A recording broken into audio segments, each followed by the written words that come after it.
Midday in Douala, Cameroon's economic capital city. Ladies and gentlemen, you are watching Equinox Television. It is a bilingual edition of news, and the first part is in the French language with Julien Bert-Bissay. Julien Bert-Bissay, good afternoon. Bon après-midi à vous, Formi Armstrong Sanda. Mesdames et messieurs, bon après-midi à tous et bienvenue aux 12h sur Equinox Télévision. Encore une affaire de vol de bébé à l'hôpital central de Yaoundé. Simone accuse le personnel médical d'avoir dérobé un de ses enfants de sexe masculin alors qu'elle venait de mettre au monde des jumeaux. Malgré les multiples échographies faisant état d'une grossesse gémellaire, les mis en cause nient leur implication, invoquant le fait qu'un seul bébé a été trouvé dans le ventre de la maman extrait durant l'accouchement. Le directeur de cet hôpital vient d'ouvrir une enquête. Le récit des faits avec Rodi Ngassi, Marcelin Ganso. C'est un couple désemparé que nous retrouvons au quartier Kouaban, dans l'arrondissement de Kolafamba. Très affaibli, Simone Betsem marche à peine une dizaine de jours après sa sortie d'hôpital. Elle porte encore les séquelles de l'accouchement qui s'est effectué le 2 octobre dernier par césarienne à l'hôpital central de Yaoundé. Mais ce sont les circonstances dans lesquelles elle a accouché qui l'affaiblissent davantage. Le couple Betsem croit Dieu comme faire avoir mis au monde des jumeaux, et notamment 2 garçons, et que l'un a curieusement disparu en salle d'opération. C'est comme ça qu'on m'amène au bloc dans l'après-midi, tout de 14 heures. Et on a chassé toute ma famille. Ceux même qui voulaient rester au couloir, on leur a dit on ne voit personne. Quand maintenant on me place sur la table, ils ont placé tout, le dispositif était prêt. Avant qu'on ne procède à l'opération, le chirurgien me dit: Madame, est-ce que vous aimez partager avec les autres ce que vous avez? Ils ouvrent dans le van et entre-temps, ils m'ont dit de ne pas tourner la tête, de ne pas les regarder. Parce qu'il fallait toujours regarder de l'autre côté et pas à la porte de sortie. Sous prétexte que non, le sang qui passait là pouvait sauter sur la veine. À un moment, je constate seulement la disparition de la majeure du bloc. Et elle réapparaît seulement quand on est à la fermeture du ventre. Et entre-temps, quand ils enlèvent donc celui-ci, l'autre bébé, ils me disent: oh madame, vraiment l'échographie nous a trompés. Ils me disent: c'est ce que tu dois comprendre. Nous venons de te présenter un bébé. Est-ce que tu as vu 2 bébés ici? Et c'est comme ça qu'ils sont encore allés appeler mon mari pour dire à mon mari: vous-même venez aussi confirmer qu'on n'a que trouvé un bébé. Pour appuyer et soutenir leurs soupçons, monsieur et madame Betsem présentent les résultats des différentes échographies. Les premières ont été réalisées à Akololinga, où vit le couple, et les dernières ont été faites à Yaoundé, peu avant l'accouchement. Moi, je sais que depuis Akololinga, on a fait des échos. Ici même, nous avons encore fait. Et tous les jours, on venait vérifier, contrôler, pour voir si effectivement le battement des cœurs des 2 bébés était effectif. Ils contrôlaient tous les jours. Chacun passait à tour de rôle. Mais ça me surprend que tout d'un coup, les choses ont changé. Et c'est à l'hôpital central qu'on a déterminé le sexe des enfants. Ils m'ont dit que c'est 2 garçons. J'étais très contente ce jour, sans savoir ce qui m'attendait après. Que s'est-il donc passé ce fameux 2 octobre, alors que le couple Betsem avait déjà pris toutes les dispositions pour accueillir non pas 1, mais 2 bébés? Difficile pour l'instant d'avoir toutes les pièces du puzzle. Contacté par nos soins, le directeur de l'hôpital central de Yaoundé, le professeur Joseph Fouda, n'a pas souhaité s'exprimer pour l'instant, préférant s'en remettre au résultat de l'enquête qui a été ouverte. Une enquête qui fait suite à la plainte déposée à la gendarmerie par le couple Betsem le 7 octobre dernier. Je ne pouvais pas rester sans rien faire. On n'achète pas les enfants dans une boutique. La vie humaine a beaucoup de prix, donc j'étais obligé de porter plainte. Au niveau du 7, c'est ce qui a été fait le plus tôt possible. Le directeur dit non, c'est inadmissible. Avec toute la sécurité qu'il y a à l'hôpital central, il ne pense pas que quelque chose pareil peut se passer dans son centre hospitalier. Je lui ai dit: docteur, ce n'est pas des histoires, on a volé mon fils. Je lui ai présenté les échographies d'Akololinga et de l'hôpital central qui confirment qu'il s'agit des jumeaux. Bref, c'était un peu pour m'amener à comprendre que même les échographies peuvent se tromper. Il a tenu un discours que je n'ai pas partagé. Et il nous a dit de toutes les façons que la gendarmerie fasse son travail pour que la vérité sorte. Parce qu'il s'agit d'une vie. Si c'est le cas, ces personnes méritent d'être punies parce que c'est un crime. C'est ce qui m'a fait comprendre. Si le pasteur Jean-Jacques Betchem Aroga et son épouse espèrent que toute la lumière sera faite sur cette affaire, il ne cesse cependant pas de verser des larmes depuis plus d'une semaine. La douleur est d'autant plus profonde qu'en 22 ans de mariage, le couple n'a pas eu beaucoup de chance en matière de procréation. Parce que nous avons beaucoup souffert. Et après 17 ans, que Dieu nous a donné ce garçon que vous voyez, qui aurait bientôt 5 ans. Et Dieu a béni pour essuyer nos larmes en nous donnant 2 enfants. Mais comme le diable n'est pas content, il est jaloux, il a voulu enlever un.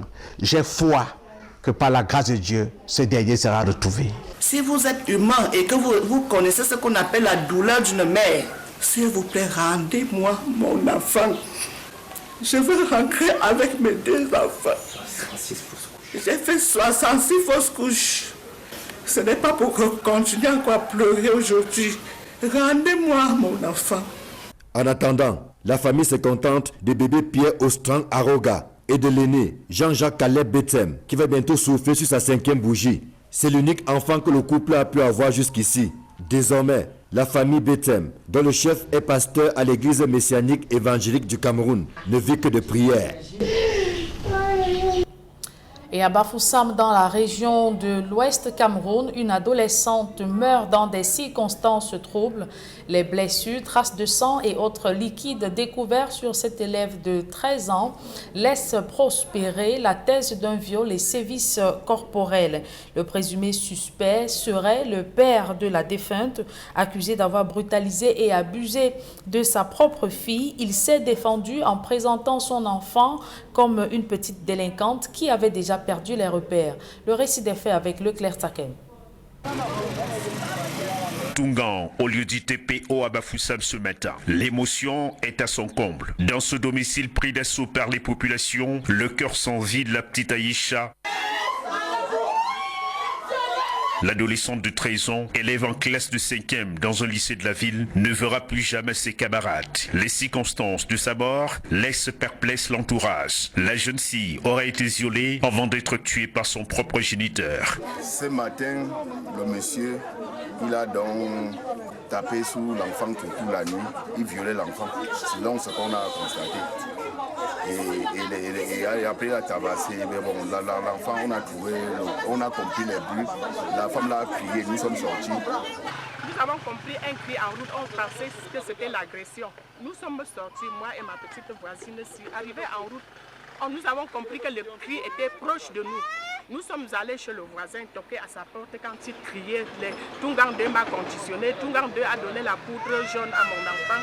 Nous avons toqué la porte, il a ouvert, il nous a dit, maman, le soir j'ai un peu fouetté cette petite fille. Elle m'a volé 200 francs. Et la semaine passée, elle m'avait volé 20 000 francs. Mais je l'ai un peu corrigée tout simplement. Je suis sortie, elle était couchée dehors disant qu'elle était fatiguée. Moi-même, j'ai vu qu'elle était fatiguée. J'ai demandé qu'une femme en période menstruelle ne peut pas dormir sans se laver. J'ai lavé ma fille. J'ai porté ma fille à la mettre au lit. C'est tout ce qu'il m'a dit. Et à la maison, la fille a crié, elle a dit, laissez-moi, je ne veux pas partir, je ne veux pas partir. J'ai demandé que tu pars comme ça avec les qui. Elle a cité 2 noms d'élèves de Tungan. C'est ce que le père nous a dit. Elle a cité 2 noms des élèves de Tungan. Et elle enlevait les clous sur la moto, l'ancienne moto pour se déchirer, se déchirer. C'est ce qu'elle a dit. C'est ce qu'il a dit. Il a demandé où sont les 200 francs. Elle a dit c'est déjà parti. Et quand il a dit ça, nous on pensait que l'enfant était couché à la maison, étant vraiment blessé, pas morte. Quand il a déjà dit qu'elle est morte, nous avons pris fuite. Nous sommes sortis, allez ici, j'ai crié, faire sortir le quartier. Dans l'une des pièces de la maison, des traces de sang sur un matelas de sortie sur lequel aurait été commis le crime. Le mis en cause a été extrait des mains de la foule furieuse avant notre arrivée sur les lieux. Au-delà de l'émotion, la colère est au bout des lèvres du voisinage. Maman, ton enfant. C'est la douleur. L'enfant là, vous dites que c'est la douleur. Parce qu'étant si l'enfant, il bastonne l'enfant, il porte le corps maintenant, il l'a pas arrangé. Il avait le sperme le matin, à 6 heures, on a même torché, moi-même j'ai... L'enfant était à mort avant qu'il a fait ça. L'on apprend que l'homme conducteur de l'engin 2 roues à usage commercial a divorcé de son épouse et depuis quelques années et vit désormais avec ses 3 enfants. Actuellement dans les mailles des forces de l'ordre pour exploitation afin que lumière soit faite sur cette affaire de trou pour des actes similaires qui nourrissent tristement le quotidien des Camerounais. Le port autonome de Douala a la quête de plus de compétitivité. Il vient de se doter de nouveaux équipements pour le dragage de son chenal. Et c'est le Premier ministre Chief Joseph John Gouté qui présidait hier à la place portuaire à la mise en service de ces engins. Le compte rendu, c'est avec Georges Mitterrandam, Jean-Paul Chouniat. Sur la place portuaire de Douala, le Premier ministre Joseph John Gouté et plusieurs membres du gouvernement, tous venus de Yaoundé, inauguré la mise à l'eau de plusieurs engins nautiques que vient d'acquérir le port autonome de Douala.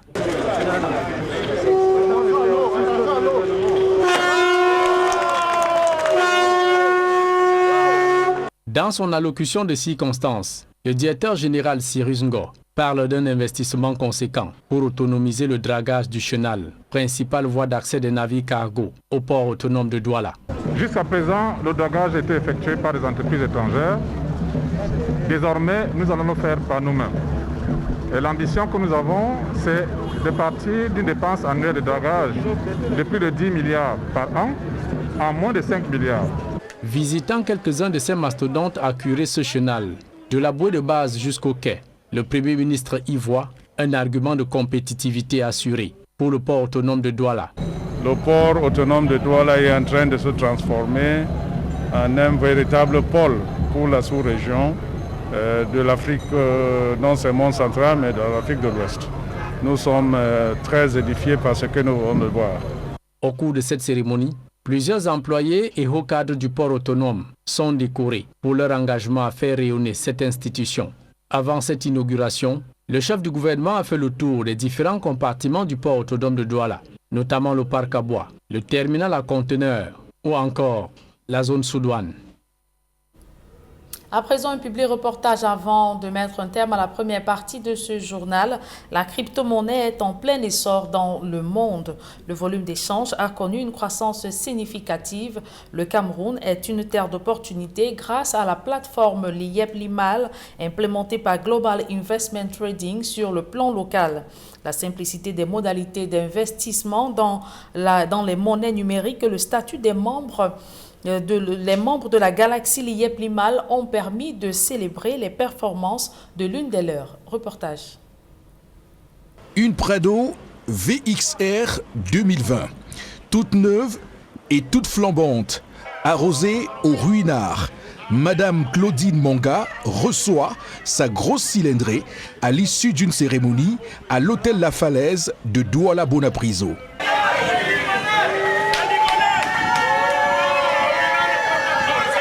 C'est votre véhicule, c'est une Prado qui a plusieurs clés. Vous avez travaillé dur, vous avez cru à un projet et aujourd'hui vous êtes bénéficiaire de ce Prado VXR couleur marron au niveau des fauteuils. Félicitations. Elle est ainsi élevée à la dignité de coach, une consécration après 2 ans de placement d'argent dans l'industrie de la crypto-monnaie à travers la plateforme Liep Limal. Mon histoire avec Liep Limal, ça commence le 22 juillet 2018. Le premier coach qui est en même temps ma hiérarchie dans notre entreprise, la SNH. Donc il m'invite, mon mari et moi, à l'hôtel Sawa pour nous parler parce que mon mari, ils ont fait Polytech ensemble. Donc, il nous invite donc pouvoir nous parler du business. Le fondateur de Liep Limal est Sim Émile Parfait, un ingénieur informatique de formation passionné de trading. En 2016, il investit dans les monnaies virtuelles. Ses investissements lui rapportent gros. Il décide donc de partager son expérience. À travers la crypto-monnaie qui est un nouveau secteur d'activité, les Africains ont la possibilité de sortir de l'enclavement financier. Donc je me dis que à travers les crypto-monnaies, tous les Africains peuvent quitter de la pauvreté pour devenir riches. Pas être riche pour absolument construire des immeubles. Non, on n'a pas besoin de ça. On a besoin des Africains qui peuvent manger comme ils veulent, au moins 3 fois par jour, qui peuvent vivre là où ils veulent, dormir dans la maison de leurs rêves, conduire les véhicules de leurs rêves, vivre comme un citoyen normal, comme Dieu a prévu. Nous ne respectons que les principes bibliques. L'EPAC Lieb Limal génère des revenus aux clients en fonction de l'évolution du cours des crypto-monnaies. C'est comme le Baye Amselam qui vend la tomate au marché. Il sait à quel moment acheter la tomate au marché à Fumban et il sait à quel moment venir la vendre au marché Sadaga. Lieb Limal, qui est un produit de l'entreprise Global Investment Trading, signifie en français la pauvreté est finie. Mais il ne s'agit nullement d'argent facile. Lorsqu'on a gagné de l'argent, qu'est-ce que cet argent devient? Il faudrait que cet argent travaille aussi pour nous. Nous sommes dans la logique selon laquelle l'argent doit travailler pour nous. C'est ça qui paraît facile, mais ce n'est pas facile. Parce que pour mettre l'argent à son service, il faut d'abord travailler dur pour avoir cet argent. On ne ramasse pas l'argent en route. La cérémonie de remise de la Prado VXR 2020 et de la somme de 36 000 $ à l'heureuse élue était également l'occasion de belles prestations artistiques. Que moi j'ai investi ici là. Dès que tu l'as aussi investi, toi l'argent, ça joue sur ton argent. Milliardaire, devenez milliardaire. Lieb Limal poursuit son chemin et envisage à l'horizon 2022 atteindre le cap d'1 million de crypto-millionnaires. Et c'est avec cette bonne humeur que nous mettons un terme à la première partie de ce journal. La seconde est en langue de Shakespeare avec vous, Formi Armstrong Sanda. Good day once again. Good day, Julien Bisa. Good day, ladies and gentlemen. Thanks for joining us in the second segment of news in the English language. We begin with news in Abuja in the southwest region of Cameroon, where a court decision has demanded that the names of some traditional rulers which were recently sidelined from the list of custodians to represent FACO in the upcoming regional elections be restituted. The details is in this report done by Smart, or rather Davidson Memo from Limbe. At the administrative court in Buea, 5 cases, including that of Chief Ndike and Chief David Nanyowe of Mondoni in Tiko subdivision and Bonadikombo in Limbe 1 subdivision respectively, against the administration for meddling with the selection of FACO Chiefs representative to the Southwest Regional House of Chiefs. After the hearing, Justice Christopher Offon, one of the 3 sitting magistrates in their judgment, ordered that the names of Chief Ndike and Chief Nanyowe should be reinstated without any condition, replacing that of Chief Otto Molongo of Batoke and Chief Kalaricha of Tiko, saying the in-house selection and election of FACO Chief representative must be respected. Us as lawyers, it is a victory for the rule of law, a victory for the common man. We'll get a copy of the judgment, notify Elika, and also provide them with the documents of our clients to complete the list as warranted by the law. According to Chief Ndike Richa, today's victory is a victory to all FACO chiefs. No anger any of the chiefs. No. We know that some of them were calling from their houses where they were not interested, and some of them who were even defeated, who were not selected by the peers. He cautioned that those who are not chiefs should stop meddling with issues of chiefs. The people where they bring this confusion, that they will vex with them. I would want to make them know, say, when things concern chief we have, so now stay out of it. Nangomba house, that's how we get some level of privacy. Saying the victory will unite FACO chiefs them all. So I think that within us and the administration, the relation will be very cordial and more stronger, because everybody can know its limit, things to do and things not to do. Some of the administrators are our best friends, personal friends, so they cannot be any different. It was a victory not just for the chiefs, but equally for the gods of FACO, as Nganya, the traditional dance of peace and love, came out to celebrate with the chiefs.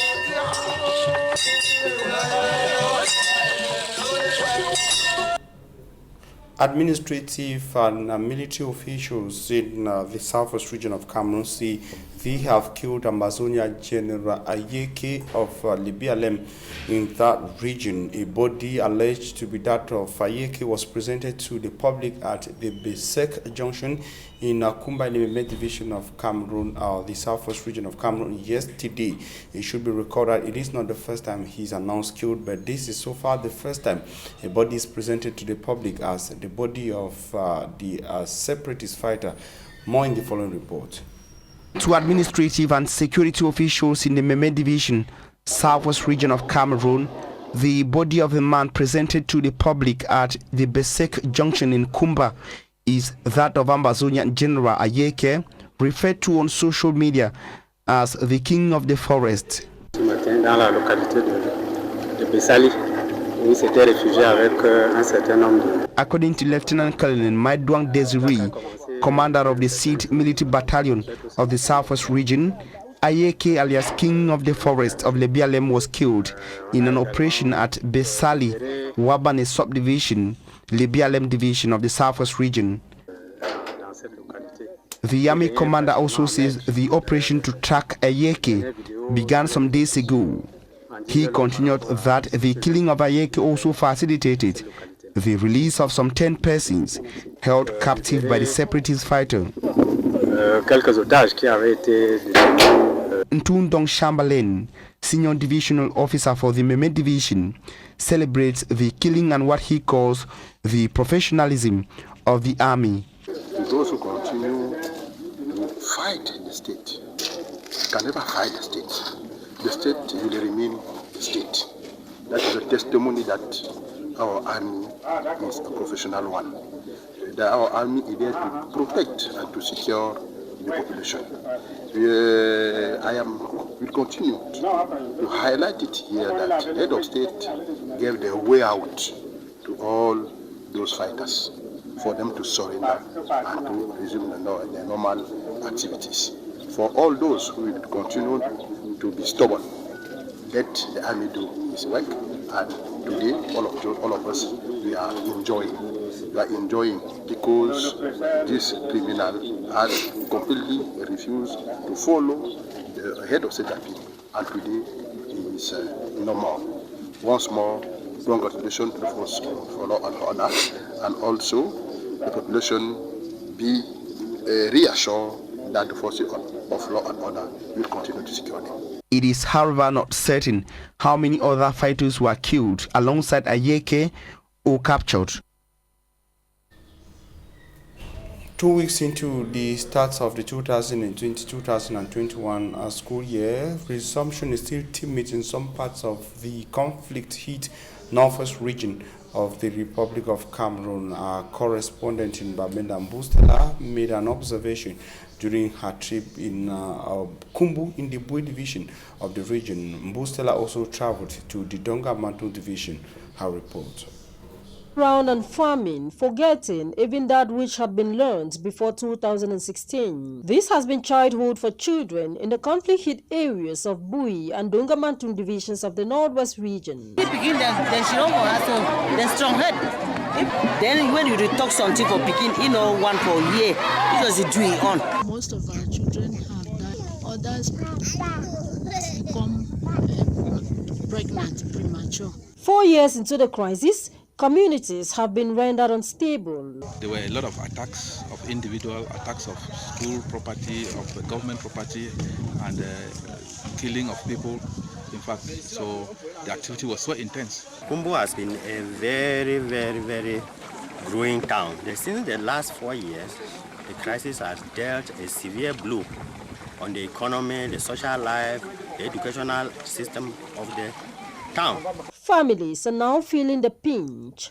I used to sell things like shoes. There's no way now for me to travel to go and get the things. So I have not focused but only on the farm. This school bell at the government high school Tala Indu subdivision is rung this October for the first time in 4 years. And for these years, children have missed out on education. Since the past 4 years, there was no school going on in Kumbu. Nothing was going on in Kumbu. They could have counted a number of people here. For the past 4 years, nothing has actually happened in JHS Tala. So we are very pleased that schools have resumed. When we look at the children, we feel very, very sorry because many of them have gone far backward.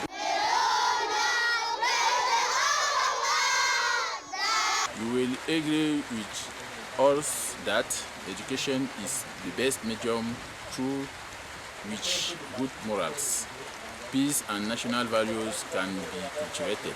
The 3rd Rapid Intervention Battalion, as part of the activities, partnered with the populations of Bui and Dongamantun in the clearing of schools. Also, they renovated some school buildings, repainted chalkboards, maintained roads leading to some schools, and provided children in Meluv, Ndu Town, Mbot, Mbi, Kaka, Binka, Tatum and Kambe with benches and didactic materials. I want to thank the B and the military people. I did not have all my books, but thank them for giving me these books because now my books will be complete. First thing I discovered was the blackboards. All of them are painted. And some classes, as school was resuming, we were like, what are we going to do that it is bushy? Now the goats, they were sleeping here. We are so happy and so grateful that everything is intact. We have accepted the gift they have given to us this afternoon with sincere heart. And we promise that we will do our best. Let children enjoy what they have supplied to us. The gifts are relief to the beneficiaries, but for teaching and learning to be effective, the teachers must be in class with the pupils and students. You give it, you don't give it, at least with the glad, and we'll be happy. But now we with the glad and say, they don't can shape them. At least may they go and say we teach them. On the faces of these children and their parents is the joy within, knowing that they can sit in class again. And internally displaced learners who fled to Galim subdivision in the Bambutu West region of Cameroon are yet to effectively sit in for teaching and learning, an exercise necessary. One of the major reasons for this is that there are no classrooms to accommodate them in that part where they are seeking refuge from the armed conflict in the Anglophone regions. Immaculate Fogwe completes the story. These internally displaced children residing in Galim in the Bambutus Division, West region of Cameroon, after having been forced out of their homes and deprived of education due to the over 3 years armed conflict, are determined to continue with their education. While children across the national territory effectively kickstarted school on the 5th of October 2020, these children living in Bazaar are rather assisting in the construction of their classrooms. The internally displaced parents, their children and the lone school administrator are putting their hands on deck in order to ensure that the teaching and learning process is effective.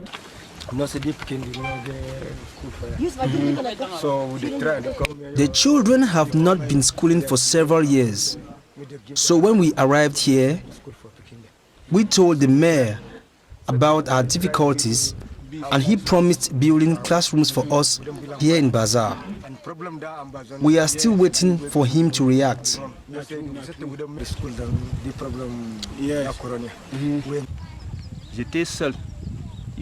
Classes have not yet begun. We are trying to clean the area in order to ease the learning and teaching process. I have taken pictures of the site and sent to my hierarchy. I am still expecting them to react. Il n'y a pas autre chose. S'il faut réunir les enfants, il n'y a même pas un arbre là. Added to infrastructural challenges, the population of Bazaar lack potable water, electricity, and health centers. And that's where we end this edition of the news. Thanks very much for your kind attention. We shall be coming back here tomorrow at 7 a.m. God willing, but news will continue on Equinox Television. At 6 p.m. we shall be having a full newscast in the English language, and at 8 p.m. a full newscast will be coming up in the French language. Julien, see you tomorrow at 7 a.m. Le rendez-vous est donc pris pour demain 7h. Formi Armstrong Sanda. Mesdames et messieurs, merci d'avoir suivi cette édition bilingue du journal. Retrouvez dans quelques instants Flavien Valondongo et toute son équipe pour votre quotidien santé.